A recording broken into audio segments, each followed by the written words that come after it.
droit de sortie roapolo isan-jato famonoana ny mpandraramanondrana renakibony tany.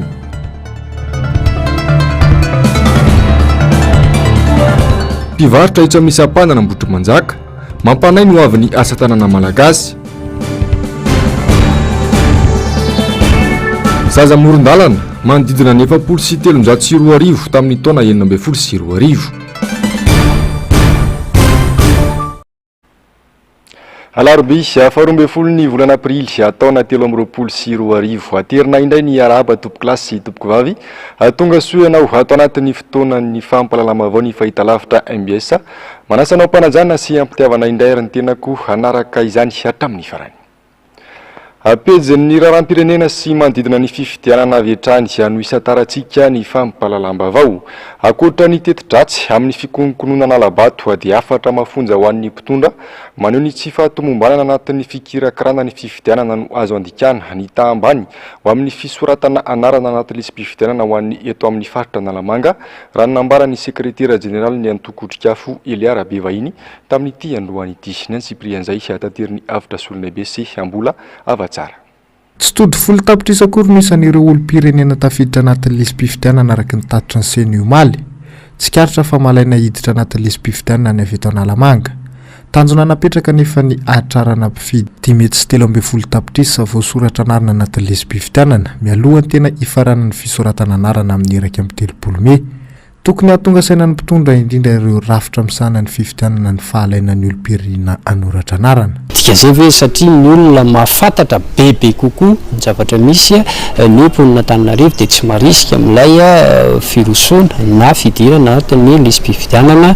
Izany hoe akoatra ny mpisihatra politika, akoatra ny société civile dia mandefa afatra na message any mpitondra fanjakana sy mikarakara ny fifidianana ihany koa zany ny vahoaka Antananarivo matomba alaina amin'ilay fidirana anaty lisam-pifidianana hoe tandremo nefa misy zavatra tsy mety mihodidina an'ilay fikarakarana ny fifidianana. Manamafy ihany koa zao hoe tsy ny mpisehatra politika na ny société civile ihany tsy matoky an'ilay rafitra hikarakara ny fifidianana. Ayay maro ihany koa no apetraka ny rehetra amin'ny mety ho ambadika politika sy fitadiavana tombotsoa amin'ny tavo alaza fahambany io.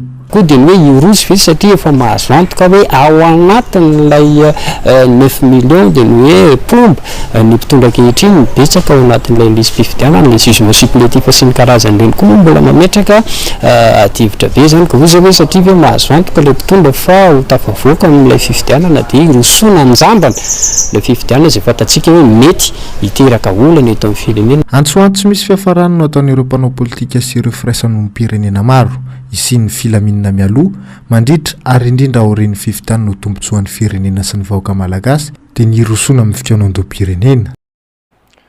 Fa tonga mavitrika ny olom-pirenena manamarina ny anarany ho an'ny etsy amin'ny fokotany angarangarana boriboritany faefatra mandray andraikitra avetrany ny fokotany amin'ny fanentanana ireo mponina mba hijery sy anamarina ny anarany izy ireo. Avitra solonaibe sy mbola avatsara trany. 70 mahereo zay ny tonga nijeriny anarany ary olona 10 no nitondra fanamarinana hatramin'ny androany ho an'ny eto amin'ny fokotany angarangarana. Tsy niandrela fa vao nahary tamin'ny ainao manjery ireo mponina tato amin'ity fokotany ity dia niazakazaka naneho ny fahavitriany toy ny tamin'ny fisoratana anarana ihany. Nandray fepetra amin'ny fanentanana ireo olona amin'ny alalan'ny petadrindrina ihany koa ny fokotany. Ny fanentana zany tsy maintsy atao. Na maro ary ny fahavitrian'ny olona mijery an'ilay lisitra ato dia ny fanentana zany tsy maintsy atao.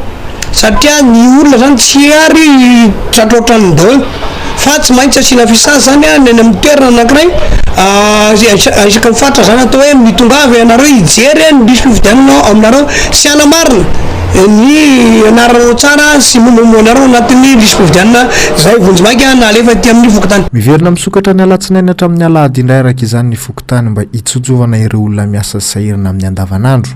Ny manomboka amin'ny fanavaozana zany dia tsy dia hoe misy olona firy fa ny olona ihany koa moa amin'ilay sahirana mitady vola, sahirana miatrika ny fiainany amin'ny andavanandro dia misy ny olona zany tsy tratra trano dia misy vanantanana dia ny stratégian'ny chef fokotany sy ny miaraka amin'ny asa amin'ny seresiana zany dia hoe entanina ny vahoaka mba ho tonga na amin'ny andro sabotsy azy na lahady ary zany hoe mivoa amin'ny enina maraina zay ny sabotsy de mirava amin'ny enina ariva voa amin'ny enina maraina koa zay ny alahady de mirava amin'ny enina ariva. Manana 20 andro izany hoe hatramin'ny 9 Mey izao ny olom-pirenena anamarinana ny anarana anatin'ity lisam-pifidianana vonjomaika avy amin'ny CNFOB ity.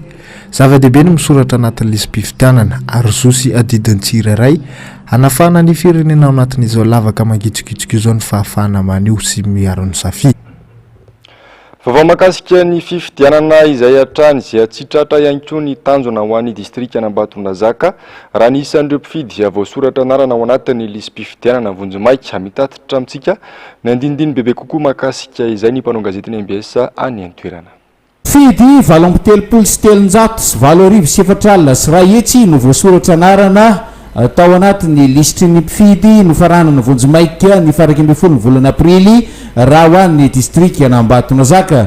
Raha mita amin'ny lisitry ny mpifidy tamin'ny taondas zany hoe ny fadimy ambin'ny folo ny volana Mey taona 2020 sy 2020 de mpifidy 13 sy 700 sy 5,000 sy ray alina no mbola tsy hita ao anatin'ity lisitry ny mpifidy zay navozana tanteraka ity. Mbola manana fotoana hatramin'ny 17 ny volana Mey ireo rehetra zay tsy tafiditra tao anatin'ity lisitry ny mpifidy no faranana vonjomaika ity raha araky nambaran'ny coach nareo Mangoro Andriamato Ravaltera Jean-Jacques. Zany hoe amin'ny daty na andro atongavan'ny io lisitra io zany tonga amin'le fokotany no manomboka zay 20 andro zay dia ny anetanana antsika olom-pirenena zany de mba samy anatona ny fokotana hijery anamarina ny anarany hoe tena izy tokoa miaraka amin'ny karapanondro.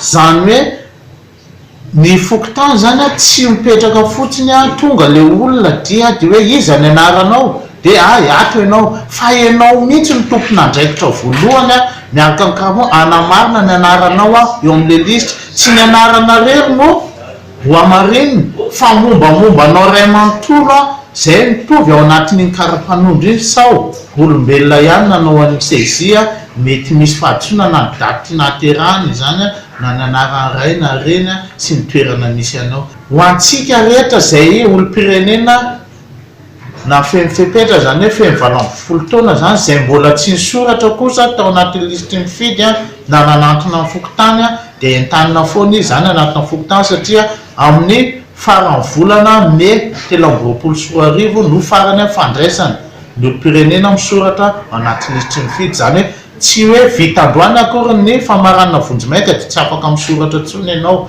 fa mbola manana zofena anao adidinao zany misoratra any anivon'ny fokotany. Any Ambatondrazaka izay ihany izay mitony fanentanana ataon'ny tanora mpikambana ao anatin'ny Antokotima ny amin'ny fisoratana anaty lisam-pifidianana sy ny fanantonana fokotany izay anamarina ny anarana ireo mponina atao amin'ny fokotany izay tsy milova indray no tetezin'izy ireo tamin'ity androan'ity sy ny Cyprien zay ihany. Ndraindraikitra ny tanora tiako Madagasikara nanentana ireo olom-pirenena tonga taona mba hanoratra ny anarany ao anatin'ny lisitry ny mpifidy nanomboka omaly tolakandro. Misy anto manokana ve nanosika ireto tanora tiako Madagasikara eto Ambatondrazaka nanao izao fanentanana izao mamaly izay indrindra izy ireo. Fatsapanay ny mazava-dehibe ny fifidianana sy ny maha olom-pirenena vanina ny jeune team fokotany tsy milova dia manentana izay ho an'ny tanora sy ny olom-pirenena mahakasika fifidianana. Miafatra dia azo mandrimandry any an-tokatrano ihany sika tanora na marina fa manana safiditsika eny marina ihany koa fa manana ny antoko politika misy sika sirairay fa mandraisa andraikitra mandana misoratra anarana raha ohatra ka tsy tafiditra amarino any anaty fifidianana ianaranao raha ohatra ka ao ary jereo tsara izay lisy fifidianana ao fokotany misy sika sirairay fantatra fa dia mbola etoy mandritra ity herinandro ity izany fanentanana ny mpifidy ataon'ny jeune team izany ka hanampy azy ireo amin'izay fanentanana izay ihany koa ireo fikambanam-behivavy tiako Madagasikara. Fa mitony fanitsakitsahana ny lalam-panorena nataon'ny mpitondra sy ireo olona akaiky azy ho nisy olo-mambahoaka fetra ralamjafy milolona androany. Ny rehetra hoy izy no tokony ambany lalàna ary tokony mahandra ny fivorian'ny antinimera rotota amin'ny volana eo avy izao ny fitondram-panjakana vao mandray fanapahan-kevitra eo amin'ny lafiny arabola. Ravorazafy mainina sy andry rakoto manala. Mbola mipetraka ve ny mahatanitandalàna ny Madagasikara? Misy manampahaizana ve eto amintsika afaka manoro-hevitra ny mpitondra asiana ampiaza amin'ny fandraisana fanapahan-kevitra tsy andika lalàna. Mihevitra ny tena ny ambony lalàna ny filohampirenena sy ireo mpikambana ao anaty governemanta ka afaka mandray fanapahan-kevitra samy irery amin'ny fampiasana ny volam-panjakana na dia tsy voarakitra anaty lalàna ny feno 3 sy 4 azy izany. Misy dingana rana nefa ny fitantanana ny volam-panjakana izay volam-bahoaka fa tsy anjara ny filakevitry ny minisitra no misovoka ny asany solombavam-bahoaka.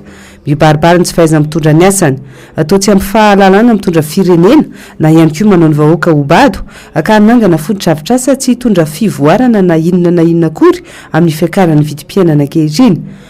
Mampametra-panontaniana ihany koa hoe vola avaiza no ampiasaina hananganana ilay fototra-avitrasa ary inona no tanjona amin'izany. Fanontaniana mipetraka voalohany dia misy resaka dérogation ve?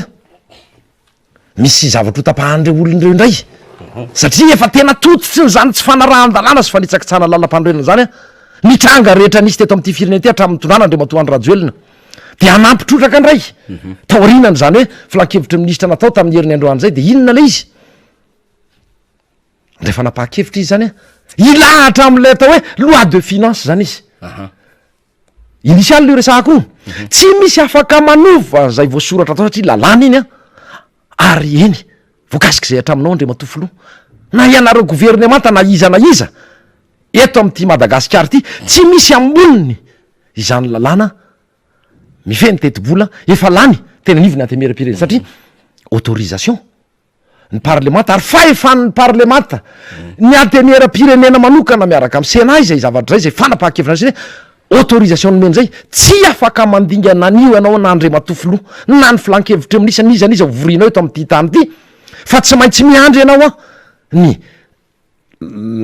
fotoana ny volana me izay isin'ny leferana ny lalàna mifety teti-bola sy mpanitsina. Raha ny tokony ho izy any fivoriana ara-potoana ny volana me ho avy izao no tokony handray fanapahan-kevitra mahakasika ny fandaniam-bolam-panjakana ny mpitondra izay andinihana ny LFR na ny lalàna mifeny teti-bola na sy mpanitsina. Lafy mavao ny sosialy sy ny toe-karena kosa indray niteraka devitra hatramin'ny fiandohan'ity taona ity ny mikasika ny sara-pamohanana ny droit de sortie atakina amin'ny mpandrara manondrana arena-kibon'ny tany mitaky ny anafoanana azy ny mpandrara raha toka sarotra kosa ny anatanterahina izany hony avy amin'ny faditseranana Jessica Miray manofo Randria Malala. Tafiditra tao anatin'ny teti-bolam-panjakana 3 ny mikasika ny droit de sortie. Vola alaina amin'ny mpandrara malagasy manondrana arena-kibon'ny tany any ivelany. Manodidina ny 520 hatramin'ny 20 isanjato amin'ny vokatra ahondrana. Mitaraina araka izany ny mpandrara malagasy fa tsy ho araka izy ireo intsony raha miampy vola indray no aloha amin'ny fanjakany. Efa mandohetra manodidina ny 3 hatramin'ny 40 isanjato izy ireo. Toy ny sara-panjakana sy ny tamberina, redevance sy ny ristorina. Mamono tanteraka ny mpandrara ity fitakiana droit de sortie ity indray. Ny droit de sortie matoa zany manisy droit anankiray na taxe anankiray raha ohatra zao misy droit amin'ny resaka importation dia mba iarovana an'le produit eto anatiny. Raha ho asianao ary zany ny droit de sortie dia iarovana an'le produit aiza ary zany eo amin'ny tsena lafin'ny tsena inona satria azadino fa ny etantsika zay makany États-Unis dia maha-bénéficier atao hoe AGOA. Ny dikan'ny AGOA ao anatin'ilay izy dia nalan'ny fanjakana Amerikana le taxation nataony ao anatin'ilay izy entre eo amin'ny 16% angambany izay ny produit minier raha tsy diso itsika malagasy indray ve zany ary ny antony nanalana zay dia mba compétitif an'le produit eo amin'ny tseny Amerikana. Tsika malagasy asina 15% ve zany sa 20% dia compétitif atsony ara vela izy inona zany lasa mitovy amin'ny tsy mahazo AGOA zany tsika mbola plus zay teo ao anatin'ilay izy tsy tafavoaka mihitsy le calcul ao anatin'ilay izy fa revenir à perte ny mpandrara. Efa nisy ny fifampiresahana teo amin'ny faditseranana sy ny federasiona misehatra eo amin'ny arena-kibon'ny tany ny volana marsa lasa teo. tapaka tamin'izay fa ahato aloha ny fitakinany droit de sortie ho any taona 2024 izay tsy mbola voaefa. Nanamafy kosa nefa mifadijerana omaly fa ho sarotra ny anafoana tanteraka ilay droit de sortie. Ny lalàna no nametraka azy ka ny lalàna ihany no afaka manafoana azy. Nilaza fa vonina kosa ny mpandraharaha malagasy ny amin'izay. Raha ny étape tokoa aloha zany dia efa miomana izay amin'ny resaka loi de finance rectificative amin'izao fotoana izao ahafahana mandeha miditra amin'izay fanatsoahana an'ilay droit de sortie izay. Misy koa nefa ny ao anatin'ilay izy le hoe proposition nataonay zany satria hoe amin'ny opérateur citoyen responsable ny tena ao anatin'ilay izy dia hoe nanao proposition zay na taxation unique da ny anatin'io taxation unique io zany afaka miditra ny resaka quotité zay départementat hafa rehetrarehetra dia any no mifampitsinjara ny fanjakana samy fanjakana. Tsara ny mampatsiahy fa ho tanterahina ny volana meo avy izao ny fandiniana ny teti-bolam-panjakana na sipanitsiny. Tao anatin'ilay LFC antony napetraka ny fanjakana itakina ity droit de sortie ity ny hoe mila mitondra anjara biriky amin'ny toe-karena malagasy ny vokatra aondrany. Fa inona fotsiny izany ny etra nalohatra amin'izay izay mitentana hatramin'ny 700 isanjato. Fahapotika tanteraka ny fiarin'ny mpivarotra vita amin'ny asa tanana malagasy etsy amin'ny sampanana Ambotrimanjaka amin'izao fotoana izao. Tsy mbola tafarina hatramin'izao hataorian'ny Covid-19 sy ny fihibohana. Manampitrotraka ny olan'izy ireo ihany koa ny tsy fahazahoan'ny vahiny mitondra ny asa tanana malagasy vita amin'ny hazo makany ivelany. Jessica Miray manohy Randriamalala. 3 taona izao ny nisian'ny fihibohana nanakatonana ny sistany malagasy. Saingy hatramin'izao mitaraina ho tsy mbola tafarina ireto mpivarotra asa tanana malagasy ireto na dia efa ela aza no misokatra ny sidina. 700 isanjato amin'ny mpanjifan'izy ireo izay teratany vahiny avokoa. Miandry tsena sisa atao eto hoy ny fitarainany. Fandehan'ny tsena hatramin'ny confinement dia tena tsisy nininina mihitsy. Tsisy ny vazaha tonga aty tena hita hoe mahafantatra an'ilay fahorian'ilay malagasy angambany. Dia raviravin-drareo ny vola kely 20 000 ariary 10 000 ariary ohatr'izany no hividianany zavatra ety. Talohan'ny confinement tena malafo na 2 millions na 3 millions. Fa zao zany zara fa malafo zara fa misy vola zany. Indraindray ary ao anatin'ny herinandro tsy malafo. Fivelomana zany dia tsy miaina amin'ity zavatra ity fa tsy maintsy manao zavatra hafa ny an-trano. Zao hoe jeretinao fa tena anatin'ray vola ianao zara raha malafo indray mandeha anatin'ray vola. Ankoatra ny tsy fisinitsena besaka ihany koa ny olana sedra n'ireto mpivarotra ireto. Ny tsy fahazahoan'ny vahiny mitondra ny asa tanana vita amin'ny hazo mivoaka ny ivelany. Ny tsy fisiny akora fototra ary ny fiakaran'ny sara ny mpantanty. Tsy fantatro ny tena marina zany eo amin'ny nivoan-drareo ministera ao fa tonga aty aminay zany ny vazaha dia miteny aloha misy tonga ihany izy fa miteny izy hoe tsy mahazo mitondra hazo. Manana problème zany amin'ny hazo. Dia izy io zany tena maty ilay mpanao asa tanana ety zany tena marina. Raha ohatra zany ka tena zavatra misy dia efa tsy ny palissandre bois de rose eben efa tsy manao an'ireny zay. Sala hitanao zao reo azoko rehetrarehetra eo bois ordinaire daholo reo. Bois ordinaire tsy mahazo. Manany amin'ny hoavin'ny asa tanana malagasy ireto mpivarotra ireto. Tsy misy mihitsy izy ireo ny fanohanana avy amin'ny fanjakana na nandritra na taorian'ny krizin'ny Covid-19. Lafo mavao ny toe-karena sy ny fifandraisan'ny Madagasikara amin'ny any ivelany kosa indray tanjona ho ny fanazavany fololefitry ny fifandraisana ara-barotra i Kanada sy Madagasikara ny ampiroborobo ny fifandraisana ara-barotra eo amin'ny mpandraharaha malagasy sy ny kanadiana amin'ity taona ity isanjerena amin'izany ny fahafahana manondrana ny vita malagasy makany ivelany sy ny fandrarana amin'ireo diaspora malagasy ao Kanada.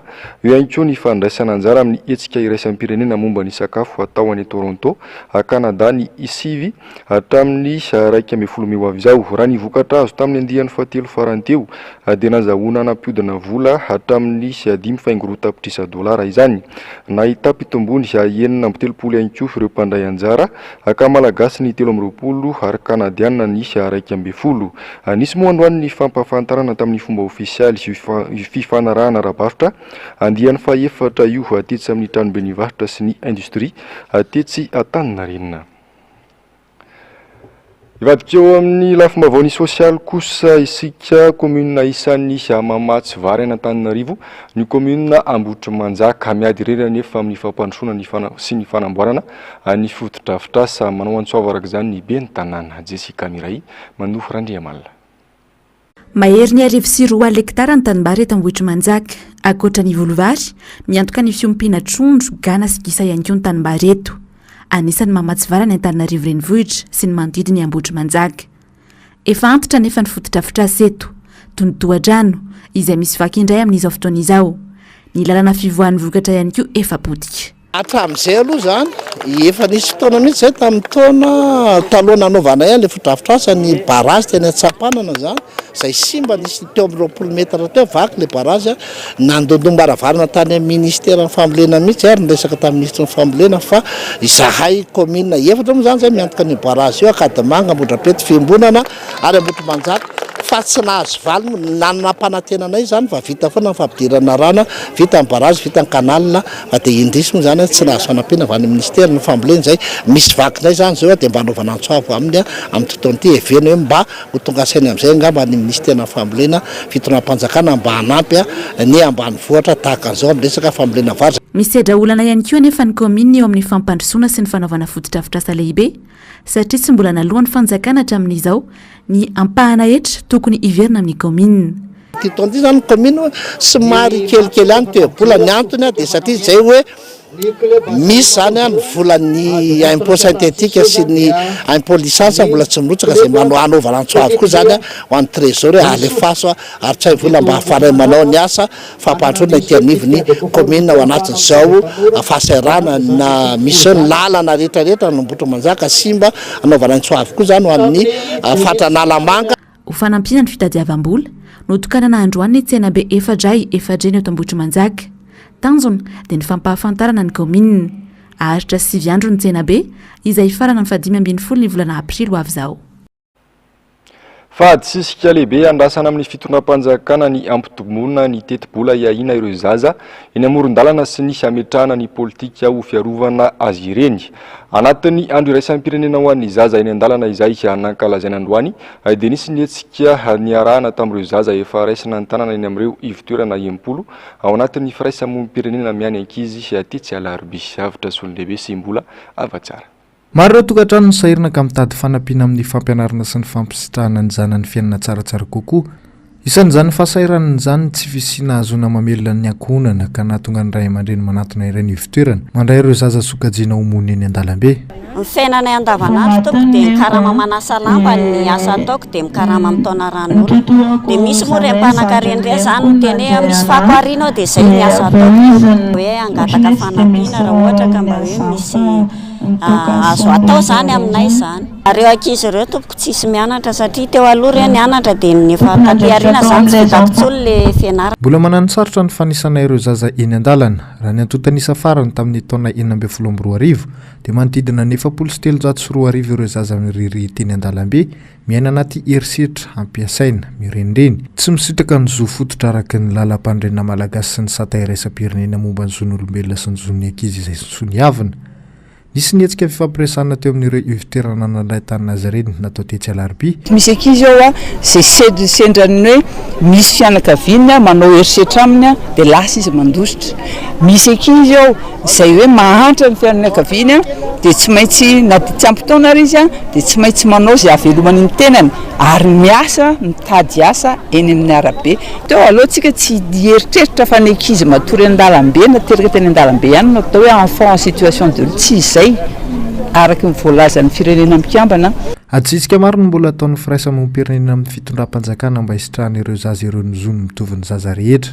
Ny tena maika dia prévention izany hoe le fianakaviana mihitsy no tokony ho zarina fantatra ny hoe inona no tokony ataontsika mba tsy handeha eny an-dalambe ny ankizitsika. Fa ny plateforme de la société civile pour l'enfance kosa dia manao ahitaky amin'ny fanjakana malagasy hoe politique nationale de la protection de l'enfance zay eo piketrehana azy ny fanjakana malagasy tokony misy andininy manokana momba an'ireo ankizy ireo anatin'izay politique nationale de protection de l'enfance zay ivoaka zay tombohy ny vola zay apetraka hikarakarana ny ankizy malagasy fa tena tsy ampy indrindra fa na dia eo amin'ny direction ny ministère ny population zay misahana ny zoan'ny ankizy ara ankiziny lalanao miaina toy ny ankizy rehetra arena ny zanaka arena ny ray aman-dreny arena ny firenena arena tsy azo refesy saingy-drisy arena ny zanaka fa samy hafa ny fomba fitantanana azy ka noho izany tompolasy tompivavy tsy ho angamo tsy ho arira intsony ary tsy ho arirarira ny fanantenan'izy ireo iaina fiainana milamina fa ankizitsika ankizy no avy ny firenena ary isika kosa ny ankehitriny manarina izay tsy mety satria tadidio fa arena ny zanaka arena ny ray aman-dreny arena ny fianakaviana arena ny firenena arena tsy azo refesy fafako miavosa hitangorona ny lalitra ary mamoaka fofona mantsana no iaritandrehetra eto andrenivohitra indrindra fa ireo hampivarotra itsy Anosy sy Ambodiny Sotro isan'andro tsy manana hitarainana izy ireo hanahita aza fametraka amin'ny vantana amin'ny fahasalamany sy ireo mpiarabelona izany sy araka ny fanadihadiana nataon'ny mpanao gazety avitra Solonaibe sy Mbola Avatsara. Isan'ny lokaloka nataon'ny ben'ny tanàna Antananarivo ankehitriny fony izy mbola kandida ny hanadio ny tanàna hanala ireo fako misavovona. Nanomboka teo amin'ny fotoam-pitondrana nefa dia iaraha mahita sy iainana isan'andro ary isaky ny elakelan-trano fampodiky ny loto ny tanàna. Miavosa ny fako eny amin'ireo toerana fanariana izany, eny amin'ireo tendrombohim-pako no milalaon'ny ankizy. Eny no iveloman'ireo fianakaviana sairina mitady izay mahasoa, mbola ety ambony fako ihany koa no iavarotan'ireo mpivarotra. Tonga teto afovoan'ny arabe ka diavin'ny mpandeha tongotra sy ny fiarakodia ary ny kodiaran-droa ny fako. Zordira sy fofona maimbo no mandrakotra ny tanàna Antananarivo toa ny etsy Anosy sy Ambodiny Sotro toerana ahitana tsena. Niezaka niresaka tamin'izy ireo izay kanefa maro ny tsy samanio ny heviny noho ny antony tsy fantatra. Ramatoa iray nanaiky hitondra fanazavana fohy ho an'ny tetsy Anosy saingy tsy nanaiky iseho tarehy kosa. Tsy afa manoatra na hitaraina aza izahay ka dia voatery miaritra eto ny nambarany. Nuka ohatrany ray mandeha andro zareo no mafy eo le arivo le taraina raha moana ho inona rehefa tsy mafy izy dia minona ny fanambo mitantana an'Antananarivo anefa tamin'ny fotoanan'ny fampeletsakevitra ny hoe Antananarivo tanànantsika Antananarivo madio. Hatreto miandro dombaravarana anaterina fako amin'ny Nagaraba indray ny ben'ny tanàna vao andray ny fepetrana ala ny fako. Fanampiantso mpanao gazety androany ny sendikany mpitatitra etsy amin'ny toby fiantsonana Garamakisy betsaka ny lalàna ifampifehezana ao anatin'ny toby no mila hadiniana hoy izy ireo. Jessica Miray Manorandria Malala. Tsy vao izao nanao fitakiana ireto andiana-mpamily miasa ato amin'ny toby fiantsonana Maki ireto. Efa nanao fitokonana izy ireo ny zoma lasa teo. Antony mikasika ny lalàna ifampifehezana ato amin'ny toby fiantsonana. Voalohany mihitsy ny hetsika tahaka izao satria efa nisy hetsika taloha zany nataonay.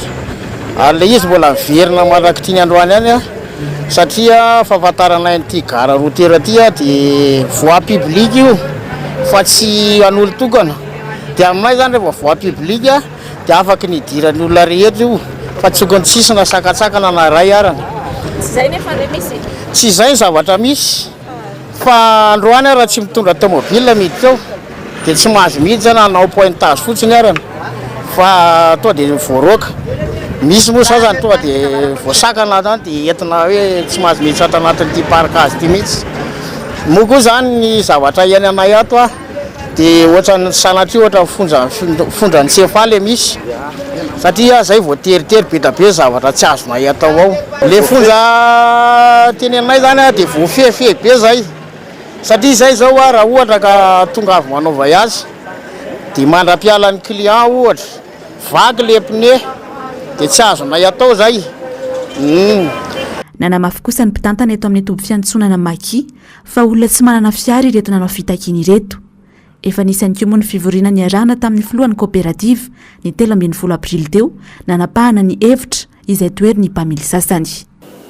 Ireo dia azo lazaina hoe ireo mpamily tsy manana fiara.